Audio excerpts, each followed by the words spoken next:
Aujourd'hui, j'ai été un peu peiné par certains commentaires désobligeants. C'est évident, hein, parce que, comme on le dit généralement, l'Africain est un être émotif. Nous nous emportons généralement en tant qu'Africains par l'émotion, sans pour autant chercher à poser les questions réelles, les questions vraies. Parce qu'en posant les questions vraies, on va retrouver notre culpabilité, notre instabilité à l'intérieur. Donc, on préfère condamner. Il ne sert à rien de condamner cet acte-là de profanation qui se relaie sur les réseaux sociaux à tour de bras. Mais il ne sert à rien de condamner parce que ça ne changera absolument rien du tout. Mais c'est qu'il faut commencer par se poser les questions vraies en tant qu'Africain.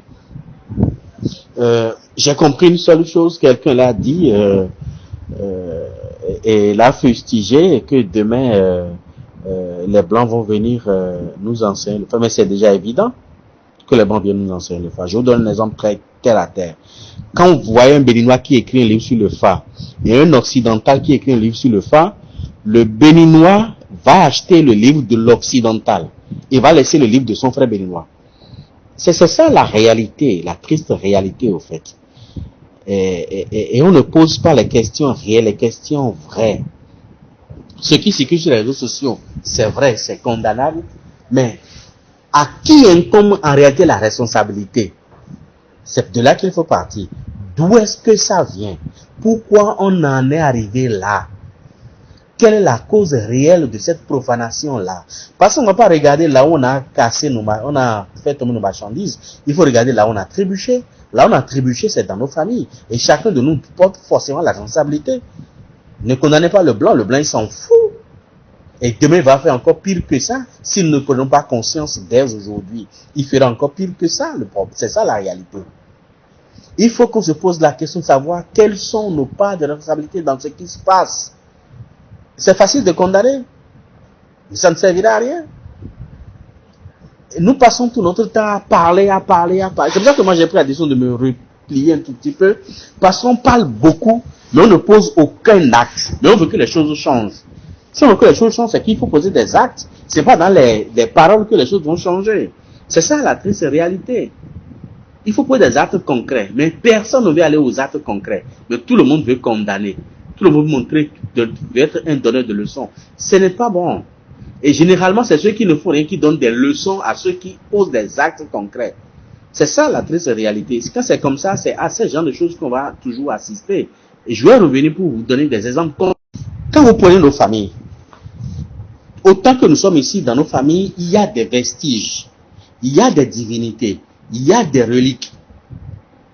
Mais combien parmi nous sur ce forum s'impliquent réellement dans la préservation, dans l'entretien, dans la conservation des reliques de sa propre famille, des reliques des vestiges de sa famille, des entités de sa famille, combien ils contribuent, combien à un regardant, je vais dire, excusez la tautologie, combien on regardant dans ce qui se passe dans sa propre famille, combien c'est à quelle date on donne à manger aux assins, combien c'est à quelle date on donne à manger au egungun de chez lui, combien c'est quand est-ce que le dent de son village, le dent de sa famille mange, combien c'est quand est-ce que le sacrament de sa famille mange, combien c'est quand est-ce qu'on fait les rituels de sortie d'enfants, combien c'est quand est-ce qu'on fait les rituels de jotor aux enfants dans la famille. C'est ça la réalité.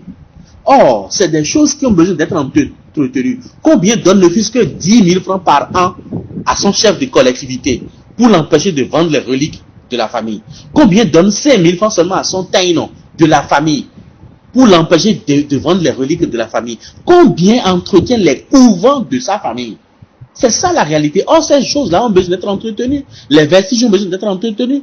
Même la divinité dont on parle aujourd'hui, qu'on vend maintenant à 1000 euros en France, mais c'est dans nos familles. Mais combien s'implique réellement dans sa préservation, dans son entretien, et combien il y contribue par an? C'est ça la réalité. Or, c'est des entités qui ont besoin d'être entretenues. Mais si personne ne les entretient, et puis au bout du rouleau, ça tend vers la ruine, c'est-à-dire que ça tend vers l'inanition, l'inconscient qui est là, qui sait que celui-là, c'est les choses qui sont là, on a déjà abandonné, et que ça tend vers l'inanition, alors que les Blancs en ont besoin, ou les Blancs veulent, et mettre beaucoup d'argent pour en prendre, mais l'inconscient va le vendre. Mais ce n'est pas la faute de l'inconscient, mais c'est la faute des conscients qui ne jouent pas leur rôle au niveau de leur famille respective. C'est de cela qu'il s'agit. Mais quand ça c'est comme ça, ils n'ont d'autre choix que de faire ça. J'ai écouté un audio où la personne dit que c'est dans sa famille et que tout le monde est devenu chrétien et son père a décidé alors de s'en séparer. Et pour s'en séparer, les Blancs proposaient de belles offres et puis il a vendu. Et la famille est restée comme ça. C'est de cela qu'il s'agit. Donc chacun doit faire une introspection pour se dire, mais quelle est ma part de responsabilité dans ce qui arrive? Parce que généralement quand ça arrive aux autres divinités, on se dit, bon, c'est pas un problème. Maintenant que c'est arrivé à Egungun, tout le monde s'enflamme. Mais les gens du théâtre là, profanent le sapata chez nous, en mettant les accoutrements des initiés. Et en jouant, tout le monde rit, tout le monde applaudit. On va payer même dans des salles de spectacle pour regarder, mais ça n'a rien dit à personne. Si nous-mêmes nous profanons nos propres vestiges ici chez nous, mais les Blancs vont le faire là-bas. C'est ça la réalité. Donc il faudrait qu'on s'asseye, qu'on se pose les questions réelles et situer les responsabilités. Ça c'est ce qui concerne. En dehors de ça, l'État a réglé le problème. Mais combien réellement ça fait et combien réellement c'est Chine, combien réellement font quelque chose pour que cela soit effectif. Je vous donne des exemples. Quand on parle de l'article 10 de notre Constitution qui dit que toute personne a droit à la culture et que l'État a le devoir de sauvegarder, de promouvoir les valeurs nationales de civilisation tant matérielles que spirituelles, ainsi que les traditions culturelles. Mais qu'est-ce que nous-mêmes, là, au sein de nos familles, nous faisons pour obliger l'État à sauvegarder, à promouvoir les valeurs nationales de civilisation, tant matérielles que spirituelles? Qu'est-ce que nous faisons? Le législateur a réglé le problème depuis 1990. Mais nous-mêmes, là, qu'est-ce que nous faisons? Quelle est notre part de responsabilité dans tout ça? C'est des questions qu'on devrait commencer par se poser. Le problème du phare, par exemple, aujourd'hui, quand est-ce que le phare a commencé même d'être enseigné dans nos universités au Bénin? Mais bien avant, des décennies avant que le phare ne s'enseigne aux États-Unis et dans certaines universités de l'Europe. L'Africain lui-même l'a refusé. Le Béninois même a refusé. Je sais toutes les injures que j'ai essuyées quand je parlais du phare à l'université d'Abomey et Calavi. Mais c'est aujourd'hui que ça a commencé par prendre un peu. Au moment où les autres sont déjà en avance sur nous. Il faut comprendre quelque chose, que la connaissance est un voyageur. Et pour l'apprivoiser, il faut l'enseigner dans son milieu où il vient. Et là, on l'empêche de continuer son voyage. Parce que si la connaissance, c'est comme des graines qui poussent. Quand ça pousse chez vous et que vous ne l'entretenez pas, il disparaît là et il va pousser encore ailleurs. Si les d'autres n'entretiennent pas, il disparaît là, il va continuer son chemin, ici de suite. C'est venu chez nous. Mais nous refusons nous-mêmes de l'entretenir. Sur ce forum, par exemple, combien on le fait? Combien ont été initiés au FA? Première question. Combien sont allés voir les vrais Bokono pour dire je vais apprendre le FA et on ne leur a pas appris cela? N'en voulez pas à ceux qui apprennent, à ceux qui l'enseignent dans les universités. Est-ce que vous-même là, vous avez fait vous avez manifesté le désir de l'apprendre et on ne vous l'a pas enseigné? Si vous ne voulez pas l'apprendre, d'autres veulent l'apprendre, ils vont l'apprendre. C'est ça la réalité. Autre chose, combien sont initiés au culte vaudou ici, dans ce forum? Combien ont réellement fait le rite d'initiation au vaudou? Mais ce n'est pas à la bouche qu'il faut régler les problèmes. Si vous-même vous ne vous intéressez pas à ce qui vous appartient, mais les autres vont vous l'arracher. Et ils vont vous revenir vous le revendre. Et ils vont vous le revendre très cher. C'est ça la triste réalité. Donc le problème, c'est qu'on s'asseye pour poser les vraies questions, les questions réelles, et savoir comment faire pour arrêter la saignée. Sinon, ça va continuer et ça va s'étendre à d'autres divinités. Et le moment venu, ça va devenir, je dirais, une explosion qu'on ne pourra même plus contenir, au fait. C'est ça la triste réalité. Donc, le problème n'est pas d'être émotif, de dire c'est mauvais, et c'est la faute à ci. La faute à personne, là, c'est la faute à nous tous. C'est l'ensemble, en fait, c'est l'agrégat de comportement que chacun de nous développe dans son milieu natal. Et c'est la somme qui fait ce que nous sommes en train de voir aujourd'hui. Un autre exemple concret, c'est l'exemple, par exemple, je vais parler du mouvement Kamet. Quand ce mouvement-là a pris corps, tous les Africains vociféraient, criaient, il faut que l'Afrique s'approprie de sa religion, de ceci, de ça. Et on a commencé par s'investir dans ça. Et entre-temps, on avait déjà déployé plusieurs dizaines de millions pour aller récupérer certains de nos vestiges qui étaient encore dans certaines mains, dans des mains qu'on pouvait encore retrouver tant en Israël qu'en Égypte. On les a ramenés ici. Quand le mouvement a commencé en 2015, on a fait plusieurs états généraux, tant en Côte d'Ivoire, tant au Mali, au Cameroun, un peu partout. Et finalement, à coup de plusieurs dizaines de millions, je les ai fait venir tous ici au Bénin en 2016.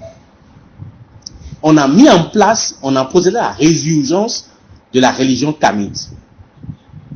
Mais tous ceux-là qui criaient et qui voulaient réellement ça, ils sont où aujourd'hui? Mais très peu participent même aux activités kamites aujourd'hui. Ils ont déjà crié, on a déjà fait ça, puis c'est fini.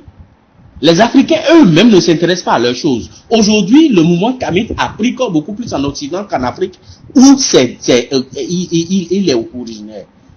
Mais si demain, vous voyez des Blancs s'investissant dans la religion kamite, mais ne fustigez pas. La nature horreur du vide, ne fustigez pas. Parce qu'aujourd'hui, l'Afrique n'a plus besoin de paroles.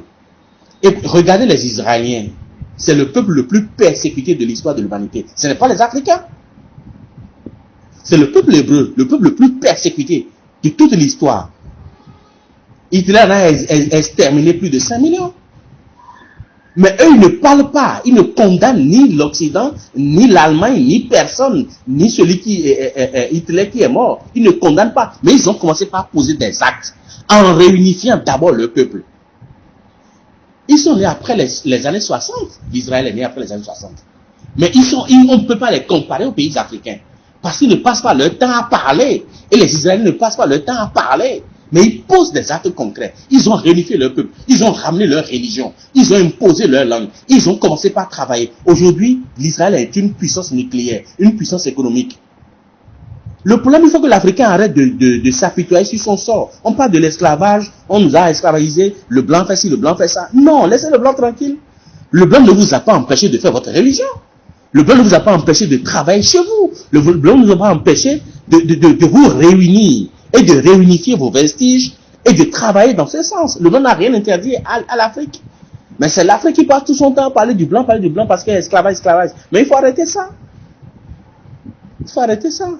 Donc le problème aujourd'hui, c'est nous-mêmes. Laissez le blanc. Le blanc va toujours le faire. Si vous laissez l'opportunité, il va toujours vous piller. Il ne va pas seulement piller vos ressources minières, mais il va encore piller vos ressources spirituelles, vos ressources traditionnelles, vos ressources initiatiques. Il va les piller parce qu'on l'a laissé la main libre. Parce que nous ne nous intéressons pas à cela. Mais eux, ils vont prendre parce qu'ils savent ce que c'est. Mais nous ignorons. Et nous avons tout diabolisé chez nous. C'est ça la triste réalité. Donc c'est ce que je peux vous dire pour dire que la balle est dans notre camp et il faut arrêter de condamner le blanc tout le temps. Merci.